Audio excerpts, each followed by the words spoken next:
I'm going to share with you right now 2 important evasive driving tips. My name is Jason Hanson. I'm a former CIA officer, and in the next few days I'm going to be teaching one of my evasive driving courses. So these 2 tips are simple, anybody can do them.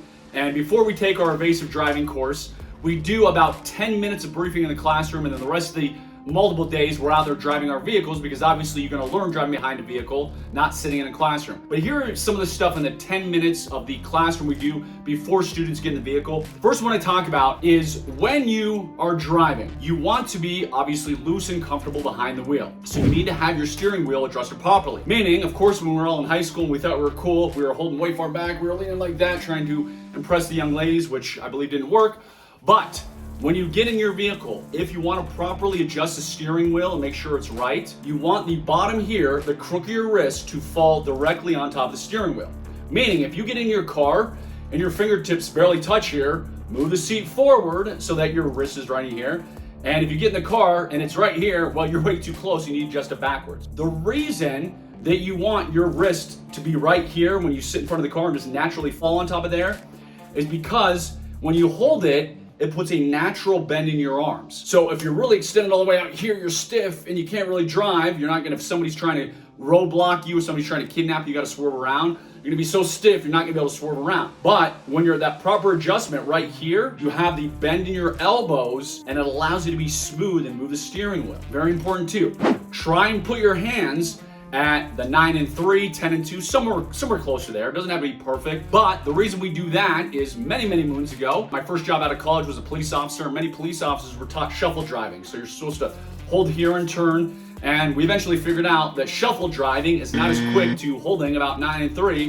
That way you can very quickly turn and avoid whatever is blocking you without having to take your hands off the wheel. So the next time you get in your automobile, again, put your crook of your wrist should just fall here, and then 9 and 2 or 9 and 3, 10 and 2, whatever it is. And that way, if you're driving and something bad happens, it could be Junior chasing the ball in the driveway or Junior chasing the ball in the street, and you've got to go around, you will be safer, you will be protected because you will have more ability to swerve around that. Now, the second thing I want to share with you is about mirrors. States of America, we have our rear view mirror, and then we have our side mirrors. But in the United States of America, we use our rear view mirror and our side mirrors way more than we should. And what do I mean by that? I mean that you gotta push them out more. So if you get in your car and you look in your side mirrors and you can see any part of your vehicle, you need to push it out further.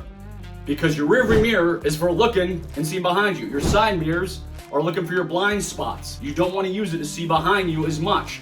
So if you get in your car and you see your vehicle in those side mirrors, keep pushing it out until barely past the point where you can no longer see any part of your own vehicle. That will allow you to see more of your blind spot. That will allow you to see more if, heaven forbid, some criminal is trying to sneak up behind you in a parking lot or sneak up in your blind spot and get you. Or of course, if you're driving down the highway, getting ready to change lanes, you're not like, holy crap, where did that car come from? And almost sideswipe them. So check those mirrors. Also, kind of important, get used to backing up without having to use your rear view mirror. Something, of course, we're very used to. We're always used to, okay, all right, I'm gonna hold on here. I'm gonna put my hand here and just look behind me. But maybe your window gets shattered in some type of emergency and you have to rely on those mirrors. So even though I just said don't use your rear view mirror, because 99% of the time we're not going to, is still know how to do that. Still practice backing up, being like, yes, if I don't have a rear view mirror, I can actually back up decently.